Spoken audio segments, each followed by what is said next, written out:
Hello, Eric the Computer Guy here. Welcome to today's video. Hopefully today, I can retire the ThinkCentre M92P, which has been in service for me for a little over 2 years now, and give this computer a new purpose fairly soon.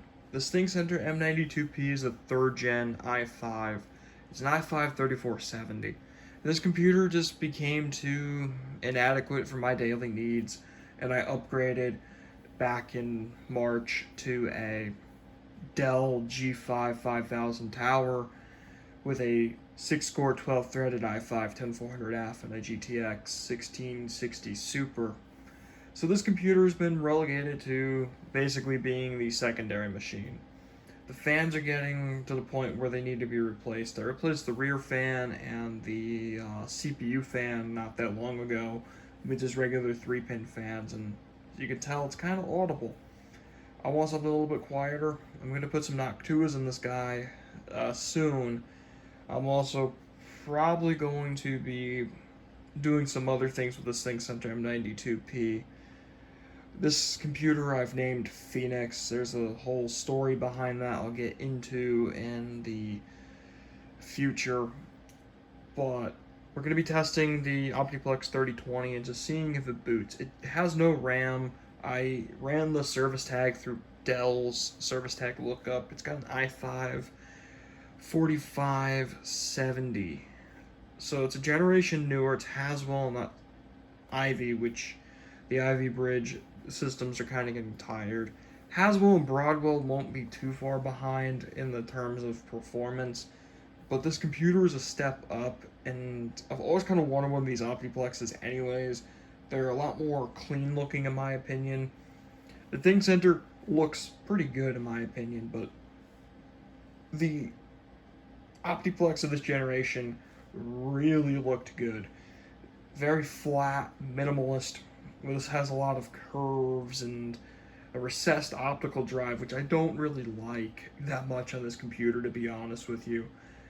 And besides that, the ThinkCentre is proprietary with the power supply, and of course the OptiPlex I got is also proprietary.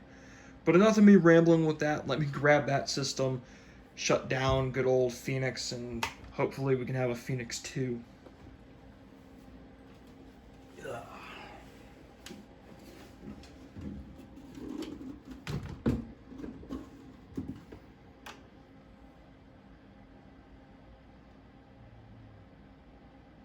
Okay, you can shut off any time now, Phoenix.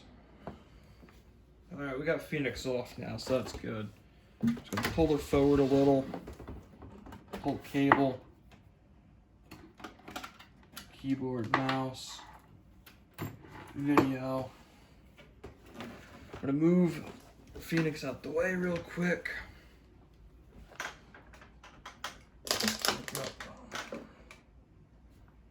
Gonna move the keyboard in, move this guy in a little, readjust the camera just a tad bit. I'm gonna pull off the side panel here. I haven't looked in it, but I know it doesn't have RAM. The guy told me it didn't have RAM, so. Yep, and sure enough, no RAM, no hard drive. Kind of figured that. This computer, I was told, was decommissioned from a bank, so it's not gonna have any of that stuff. It looks fairly clean inside. Typical for the era, a lot of dust. But what I'm gonna do is I'm gonna pull some parts out of Phoenix. We're gonna take the RAM mainly and the SSD, probably the wireless card as well, the graphics card, and the hard drive that's in there. Because if this computer will post with the RAM and the SSD installed, I'm gonna put the other stuff in this, and we can retire Phoenix for now, and I'll figure out something for Phoenix in the sense of what to do with it. So let's kind of get this guy out the way. Gonna put Phoenix back up. And yeah, Phoenix has Sharpie all over the side of it. That was kind of a thing that it came like that in a way. And yeah, Phoenix kind of had a rough life in the beginning. Phoenix was another system I got for free, actually. You know, Phoenix was an office computer as well in the early days, and you know, Phoenix has a little bit of an advantage over the 3020. Like, it's got 4 RAM slots, but because this is going to be a secondary machine,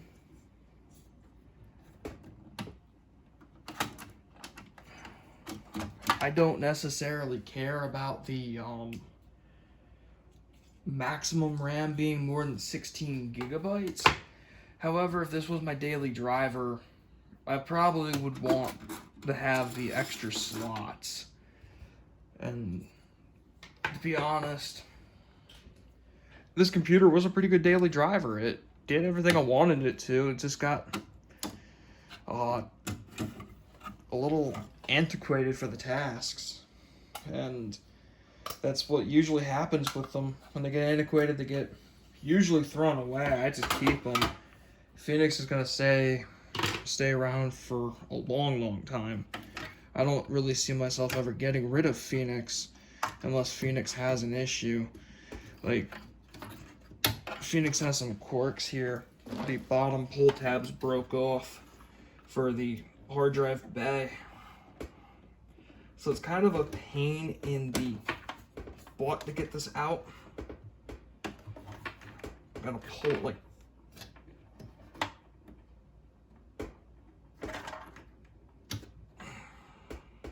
come on. Come on, don't be so stubborn. You know, Phoenix was a good system. And, you know, this computer was slated for trash, basically. Phoenix was going to be another piece in the e-waste pile. The reason why it was decommissioned was the hard drive failed due to the front ventilation being clogged up, and it caused some severe damage to the drive, and the company that had this deemed it a total loss, and then I got it, and I cleaned it up, upgraded it, and enjoyed it. And for me, that's what I really liked about having this system. It really re-sparked an interest in working at computers for me, actually. 'Cause around that time, I kind of lost interest in computers. So, in a way, Phoenix reignited my interest in computers. And I was kind of happy when I got Phoenix, because at the time I didn't really have a good computer.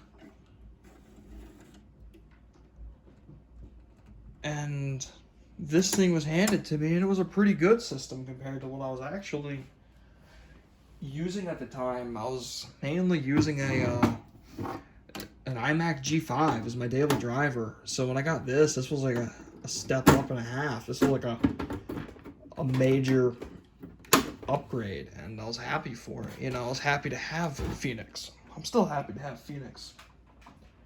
You know, I would never get rid of Phoenix, as I've said probably 10 times in this video. And if this one works out, this will be Phoenix 2, and that's something I'd be happy about, is having a system like this for a Phoenix 2. I'm gonna adjust the tripod here for you. So, we're gonna install the RAM first. It's the first thing I always install when I work on a system like this, and it looks like it goes in this configuration. Nope, I think you gotta go that way. That's a confusing thing though with these two. A lot of them have that differences in their design choice. But I think what I'll do for this one is I'll get its own kit of this RAM if it works. Because Phoenix is going to keep this, because this is original to Phoenix. This was the first RAM kit I ever bought with my own money. And that was in 2019. It's crazy to think it was that long ago. Let's take a look at the SATA cable here. Oh, no, I can't use that. That's broken. The SATA cable is broken, so I can't use that. I do apologize for the janky camera work today. So next up on the list here is going to be installing the drives. I'm going to have the SSD kind of float around in this, just because, and then have the hard drive in the only bracket. It's going to be temporary if this computer works, and what I'll do is I'll just order another one of these. I think another thing I'm going to do if this computer works is I'm going to order a another one of these brackets and a Blu-ray drive for it. I've been wanting to get a Blu-ray drive for a computer for a long time, and well, I feel this would be a perfect time. Looks like we only have 2 SATA ports, so it's gonna only have 1 optical drive. You know, another thing I'm kind of contemplating too with this computer is giving it a GT 1030 instead of the 710. Because, you know, again, this is a piece of my next few years for a secondary machine. And, you know, sure, a GT, 710 could do the job just fine on this computer. Heck, even integrated graphics could for what I'm using it for. Well, I like to have the options of regular old regular old lightweight gaming like Minecraft and stuff like that. And I definitely do see this computer being able to do it. Probably going to set this up where the top slot's the graphics card, because it's PCI X16. You know, I like to have the system play a little bit like Minecraft and maybe stream from my main PC in the near future.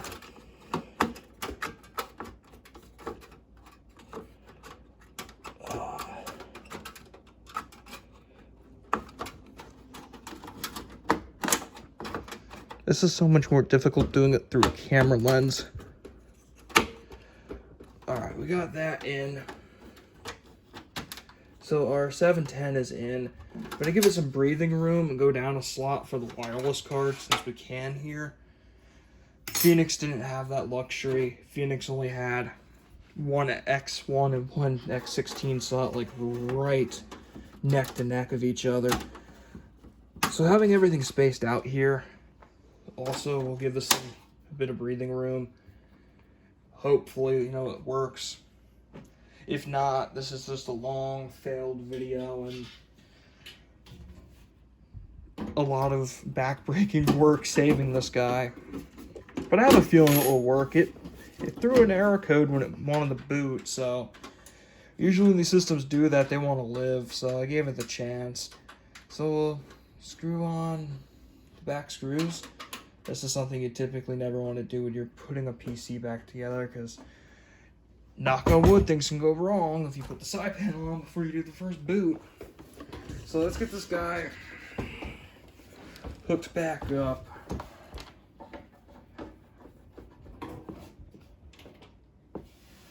Alright.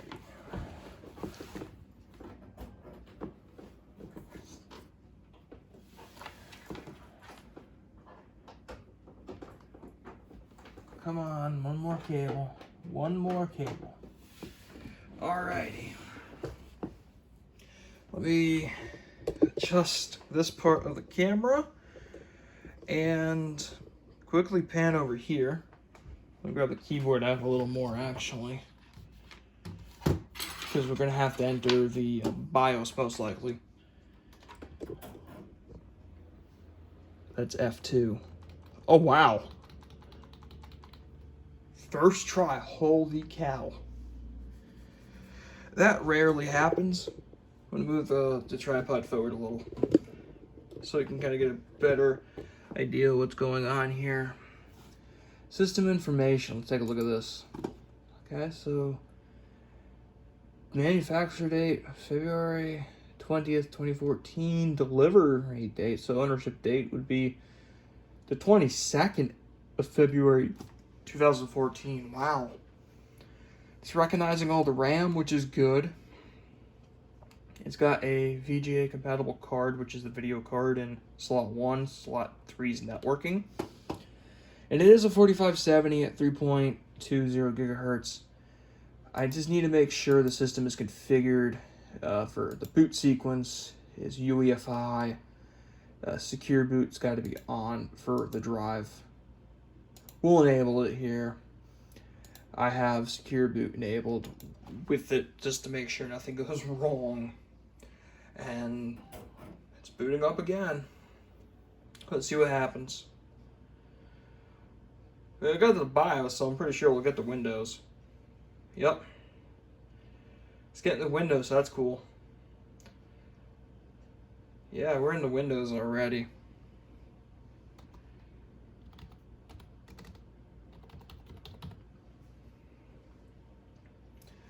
Yep, right in the Windows. Looks like the networking just like connected automatically, which is cool. Oh, that was installing the NVIDIA drivers. It's got integrated sound, not great sounding. The ThinkCentre had better sound built in, I'll say that. But this is so far so good. Let's see if it's recognizing the drives. So this PC, yup, PC Media Archive. It's pulling everything up, so that's good. Local disk, 184 gigs free. It's a 250 gig SanDisk SSD. Let's see. Let's see if the online's working. Well, it's connected, but what's this? I want to restore pages right now. Okay. So yeah. Online's working, which is good. I think this is going to be Phoenix 2. I'll be probably putting in some different upgrades than what Phoenix had.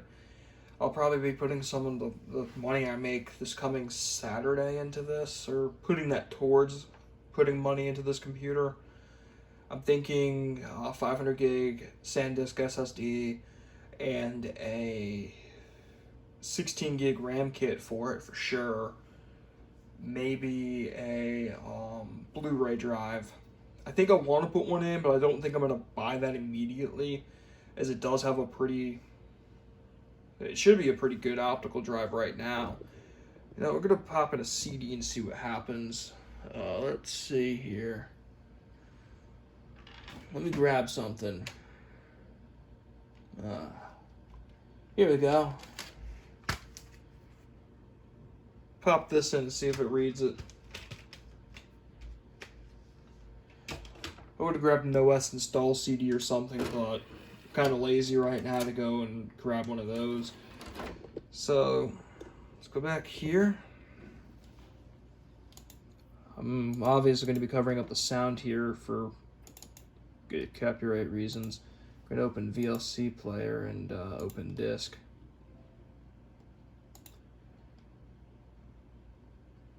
Oh no. Okay, so we're having an issue there, it looks like. Oh, I'll set up for that. No wonder why.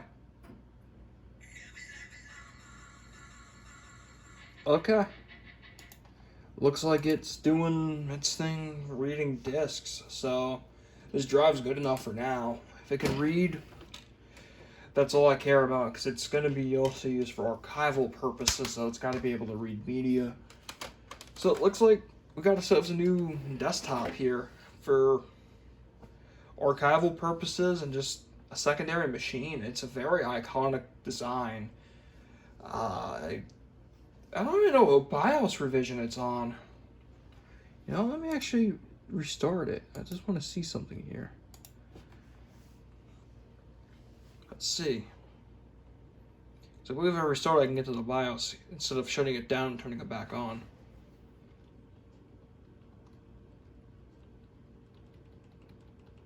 Alright, we're entering setup. System information.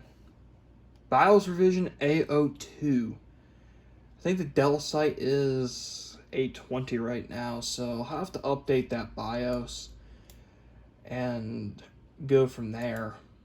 So I'm actually going to download the BIOS and we're going to update it real quick, and then I'm going to probably end this video because it's already over 20 minutes, which is crazy. I didn't think it would take that long to get through this, but yeah, looks like it did. You know, I plan on doing a video testing the other systems I got. I got a Vista machine, an actual Vista PC this time around. One that can be upgraded, have a graphics card in it, more RAM, a Core 2 quad.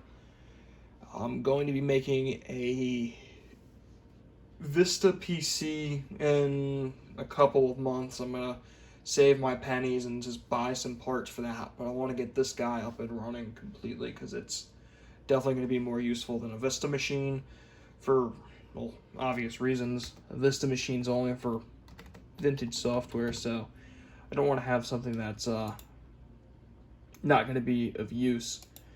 So go here to Dell. Gotta search Dell.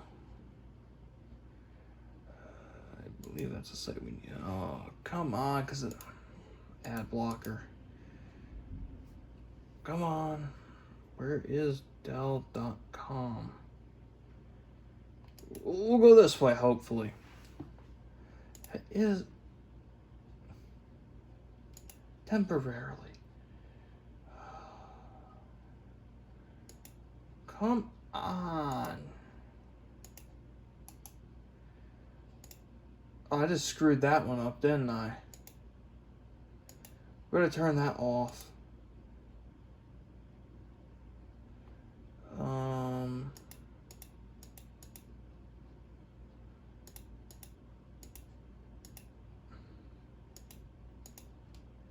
How?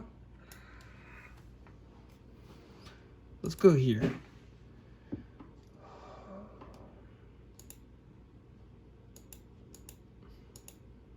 Okay, now we're there. A little bit of problems later. Yeah. I'm gonna pan the camera up. You get to see my Pac-Man stuff while I enter my email. An email that's not meant for other eyes but mine.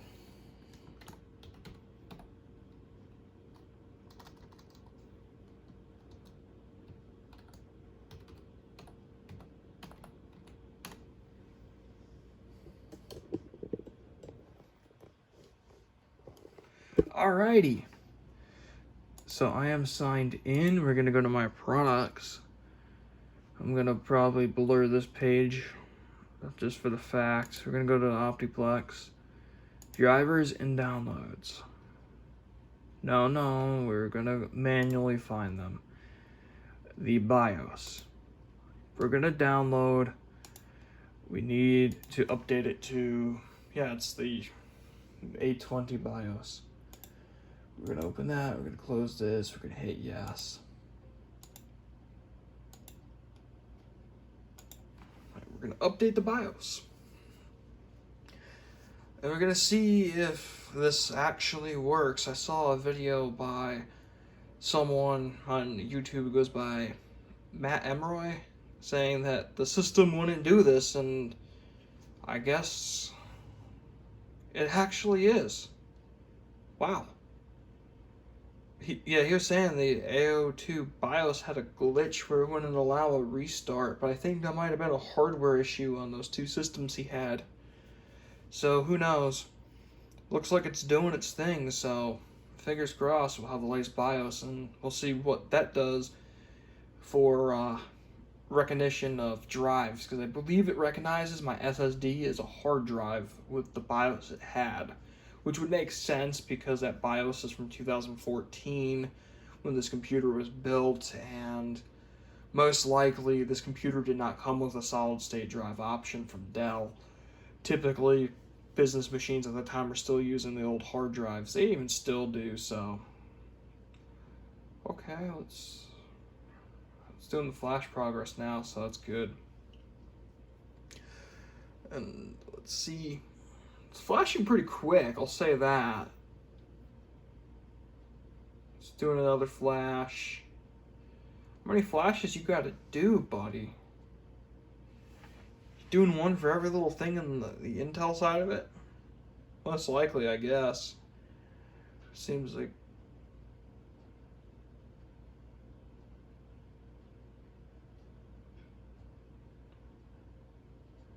It was gonna reboot.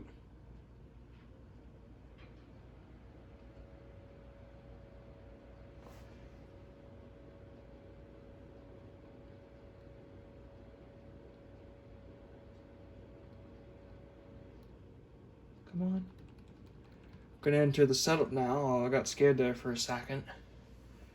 Thought it just botched itself, but system information. A20 BIOS. This BIOS is like so much of the same. NVIDIA graphics for the controller.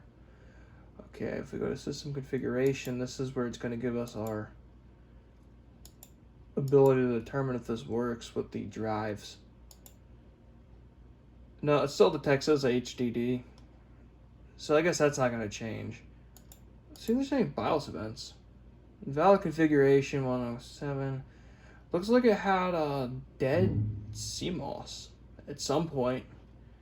Because those, the date and time's all 107, 2014. And if the ownership date and manufacture date's anything to believe, this computer wasn't even built when that happened. So, yeah. So let's exit and just let it boot in the Windows one last time, and yeah.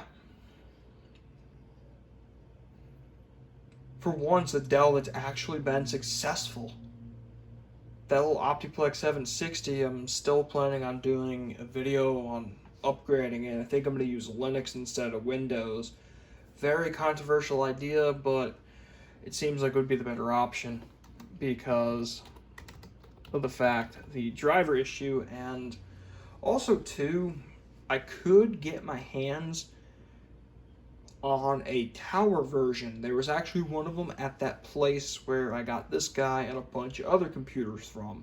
If it's still there and it's intact, I'll see about tagging it along home and doing something with it.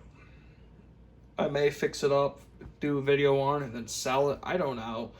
But I got everything good and golden here, so I'll see you guys in a future video in a not too distant future. Peace.